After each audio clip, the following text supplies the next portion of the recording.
I'm personally concerned, not solely or morally or spiritually concerned about the future of our present world. Only because people don't seem to understand that when you keep thinking about the future and believing it to be going that way, in a collective way, that's what happens. And the more you convince people that things are going wrong by putting things in front of the world that were going wrong, it's causing people to think that way. In a collective, we cause a lot of commotion around the plants and animals and just the life we sustain. I mean, those things have their own things they're going through too, but we give off a lot more energy vibrations than we think we do, because we yell, we talk, there's noise, there's traffic honking and pollution in the air and stuff like that that has such an effect that we don't see. But I understand that the people that we would think are the leaders, in a way, are trying to help, but they're doing things in a sneaky way to help. And I don't want to talk any negative words. I just want to explain scenarios that are, I don't know, like, they're not inevitable. There's nothing that's inevitable. But if we keep thinking that they're trying to do us wrong, that's the only possibility that can happen. Because if it turns us mentally and just basically, if we're just against them completely, like, we can't allow the thought of them possibly being on our side. Like, we have this idea of sides. And if we can't allow that, and our minds think they're all messing, they're trying to do us wrong or whatever, they will. And they are. And it's not some conspiracy theory at all, because, in fact, I want to get rid of that word if I could. But the whole point is, with the future coming, there are amazing yet potentially scary things, like liquid memory that can attach to your friggin' cell by your cellular structure, spread throughout your body, and end up communicating from one cell to the next cell to the next cell to the next cell, but from an outside stimulus, like an antenna, and a message being sent to you. And they'll promote it as it being for your health, for your immune system, for your whatever, and being able to heal you from afar. And even if they could do that, the only thing is they can actually also control everything you think, because your cells go through your bones, your brains, your everything. And if there will become a point where they can, once they put something inside you that they control from the outside, they can turn it up and kill you. They can do the most harsh things that people can't even see it yet. Scientists can't even see it yet. The researchers that are trying to develop this stuff so that we can have a better way of monitoring money and monitoring our health, as willpower. And I want to ask people what they personally think. Like, do you think you want to live forever? Because how often are you bored? Think about how bored people get. I don't get bored because I understand something on a different level, and it's not about me, so I'm not trying to talk like that. But I'm just saying, like, most people get bored very easily and frustrated and stuff like that. Do you think anybody wants to be alive forever? Consciousness itself doesn't want to remember itself. I mean, not that it doesn't want to, because I remember everything. And what I mean by everything, I mean everything that's really happening. All the details of everyone's personal lives, thinking that something means so much, or that this is important, or that's so important, is really nothing. It's really nothing. Like, 100 people that are all related worrying about someone getting married, or someone just had a funeral, or so blah, blah, blah, that kind of stuff, is the same thing as an anthill with 1,000 ants, and one of them's carrying the dead one over there to get rid of it so that it'll dry up and, become another ant. But on a bigger level, and we're very conscious, and we care about each other, and because of that, we think it's such a big deal. On bigger levels, there's trees living that kind of thing, communicating their own way. On littler levels, there's animals and insects and molecules and those kind of things. And people don't think that what they would consider to be simple, but it's not simple. In fact, it's what really matters.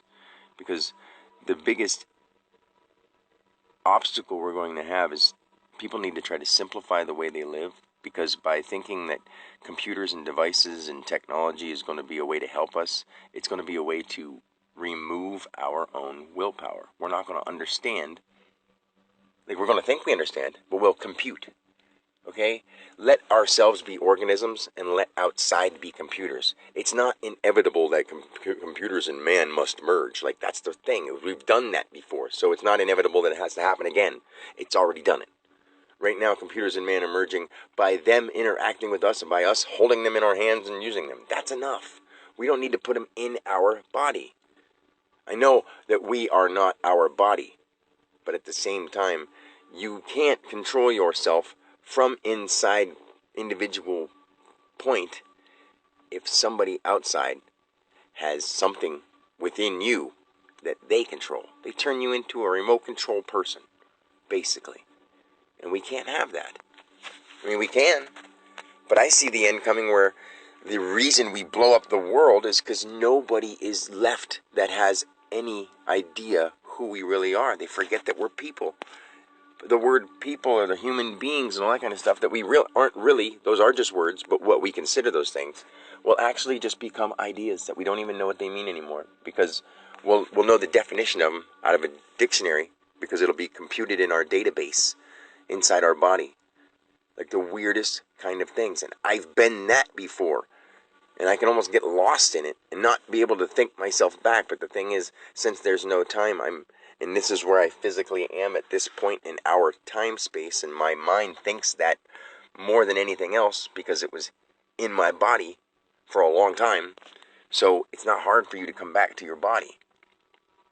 But I went off on a little bit of odd astral detail. But astral stuff is so amazing. But when you come into the physical world and you see how everybody's mentality is giving up and in fear, it's literally creating, like, okay, if everybody's in fear and they say, hey, we can help so that you don't have to worry about fear anymore, you don't have to worry about health issues or money or nothing like that, you just do this, and we'll basically, some people with a lot of money and main control of their chips will think that they're understanding what they're doing. But as time goes on, their programs will be sort of updated and they'll become like a supreme, like not a supreme, but a supercomputer.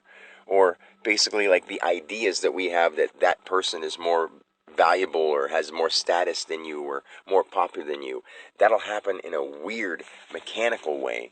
And those programs will run the smaller programs. And it'll all just be a big freaking program. And we can't do that. Like, we're already being programmed. And the thing is, they want to merge and just become a active computing system of living organisms. And they don't know that that's what they're heading towards. But the more they do it, that's the next upgrade, the next upgrade. We don't want that. Yes, we don't need bigger TVs, and we don't need radios, and we don't need new this and new that. We need to start working on environmental living things that have touch, feel sensations. Touch, feel, not take away all our senses so that we don't worry about being sick or worry. Like, that's part of the experience. Yes, be sick. What's wrong with that? It's horrible. But, we can get to the point where if somebody feels so sick, we have some things that we know that help people go to sleep or help people relax and those kind of things. When people are sick, you help make them feel good. And if it gets to the point where it's so bad that their condition looks that bad, they volunteer to be put asleep because they understand who we are as people. And they just happen to have some kind of horrible thing. And, their family may miss them. But when you start a life living as a young child, understanding that everything is way different than we ever thought. That if you get sick and you're going to leave, but you'll be back, and every other person you see and every other thing you see is still you in that living essence. It's not the same.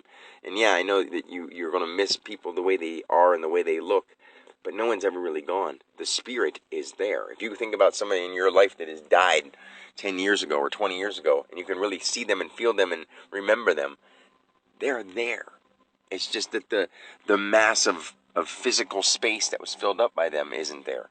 And the sound of their notes and octave of voice isn't there. But they have never gone. The truth is, the name of them has never been here. It's just a bunch of words. And it was an experience for you to have and to value. And to whatever, if you can't have some things back. And that's just the way it is. And that's an experience to learn from. And the next moment that goes by, you'll be like, but I want it now. Yes, I'm able to deal with the fact that this person is out of my life, but 10 minutes from now, I don't know if I'll be able to withstand the fact that I can't have that person in my life ever again. So how am I supposed to do that? Well, this is part of the experience. This is part of you learning how to be strong, not to like totally shut feelings off and have no sensitivity. It makes no sense. Literally, no sensitivity. That makes no sense. But I don't know. There's just too much happening so fast, and people are just letting it do them instead of them thinking about it and making sure they do the right things. Like, oh, the future's inevitable. We're going to be, half people, half computers, or eventually just androids, and that's fine. Everyone says, yeah, it's heading that way. But, well, what do you know?